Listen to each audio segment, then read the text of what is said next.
Hey there, welcome to Catalyst Energies. This is the daily astrology report for Thursday, October 29th, beep beep, 2020. And our sun still in Scorpio here in the first decan of Scorpio, and the moon is in Aries all day still.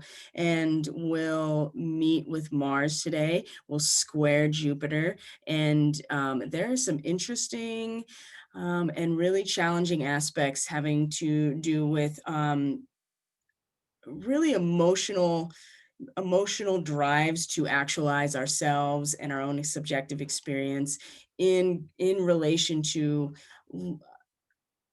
a sense of responsibility to keep the lines of communication open, and also this organizing force with Jupiter in Capricorn that's really trying to manage this group performance that we're all part of, and specifically managing all of one team to fulfill its function or role in competition to another team. And so the dualistic perspective, even in Capricorn, is still existing. And Jupiter is not in a good position in Capricorn. It is having a hard time really being part of the process. It just wants to keep managing it.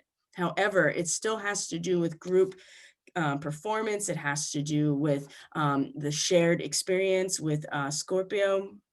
But Aries is about I, me, mine, and it is about actualizing that subjective experience and initiating something. So meeting Mars retrograde, already a struggle, because Mars wants to always be moving forward and has all this courage and confidence and fire behind him. And this specifically is really drawing in that potency and withholding it specifically. And so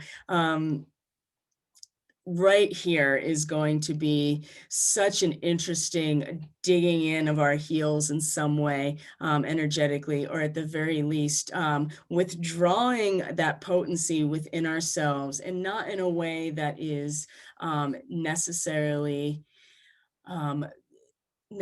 focused on internal divine unification, but more about I can't really figure out how to be in a polarized situation and create from that. So I'm going to pull back into this withdrawal. And I see silent treatments. I see people pulling their resources emotionally back in, and with a warrior kind of like courage behind it too. So maybe it's time to pull that back in order to harness your own potency for later when it's time to create. Now, there is, like I said, the focus on Scorpio, Juno, asteroid Juno, she represents our loyalty and betrayal and the commitment to our contractual agreements and relationships.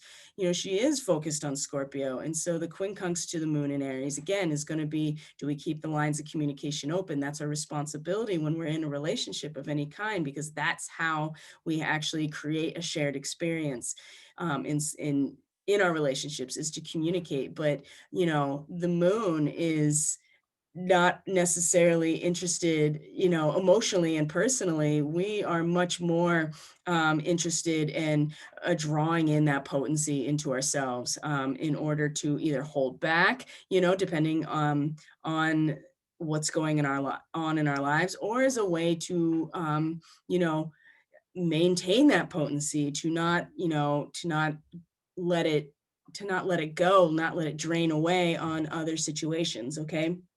So the nodes are also very aspected today, because the North Node is in quincunx to Jupiter, and while at the same time the moon is square to Jupiter, but also in these really favorable aspects to the nodes. So the moon will be sextile, 60-degree angle, and then trine to the South Node in Sagittarius. So again, it's so much more about um, the inner potency and the desire and the courage, and coming at it kind of like a boxer, which can really influence this North Node, where we're collectively headed to where we're collectively headed in order to evolve. And it is a not easy position. I will tell you, 21 degrees of Gemini is a tumultuous labor demonstration. It is it is the emotional outburst that happens as a result of the balancing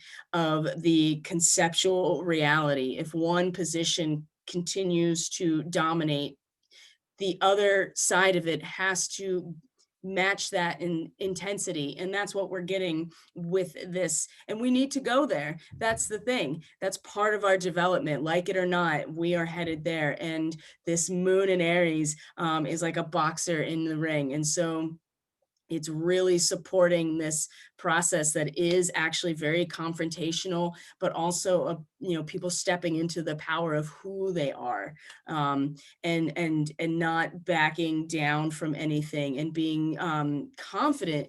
But there's also a glorification of this aggressive behavior, and Mars is the ruling planet of Aries, and so aggression is nothing more in this instance than an expression of our full sense of self actualization, right?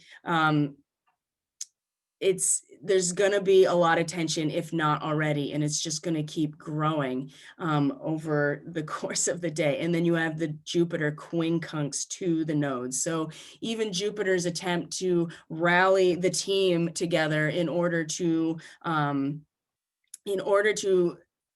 strengthen our strengthen the will to, and this, and striving to win as a based on competition with another group, right? It's a relay race, we're all running our part in the relay race, and Jupiter is the team coach and manager, so he's getting us, trying to organize us, and instill in us this competitive spirit, but as a group performance. But the individual aspects are really going to take over and cause a lot of tension with this, especially with the Mercury aspect, or the Scorpio aspects still in play.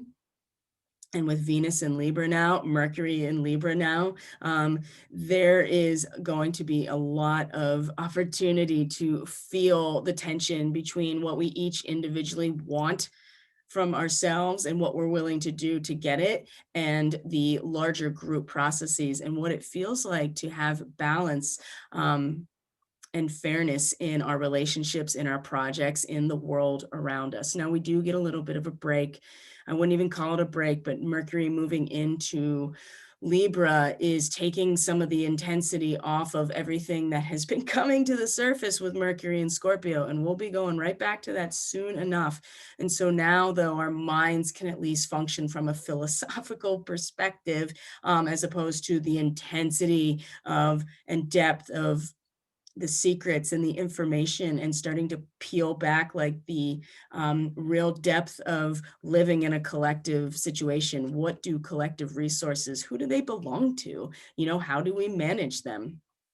And these are all things we're going to keep going through with the Scorpio time. But for now, we at least can focus our minds and our set and our material, the material aspect of reality, on this philosophical and intellectual application of how to make things balanced. That is certainly helping with the intensity, but not with Aries, not with the moon in Aries. So just be mindful that the heat is turning up, the agitation is turning up, the irritation is turning up, and there is a way to use this that brings the potency back to you and within you, as opposed to trying to, trying to act out as a way to find that actualization, self-actualization, especially with a retrograde Mars. Like, just don't, to expect that it's going to have any impact out there is just going to, I think, boomerang in some ways. So,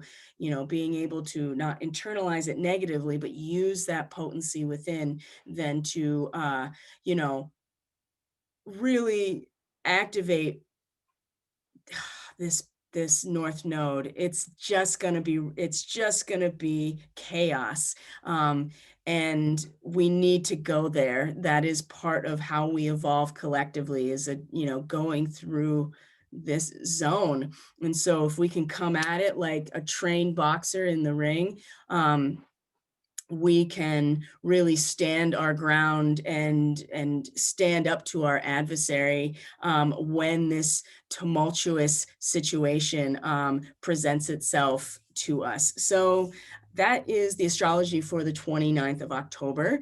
If you want to get a deeper and more intuitive perspective on this information, you can join me at Catalyst Energies on Facebook. I do a live every morning at 9 a.m. Eastern Standard Time. That is much more intuitive transmission that is an addendum to this information. So you can get all the social media stuff, email, website in the description box below. Thank you for joining me. Please consider subscribing if you like this content. It comes out daily, and hit the like button. It helps get it out there. And please leave comments. I love to start a dialogue about the astrology. So I'm going to stop this share and say goodbye to you all, and I'll see you on the next video.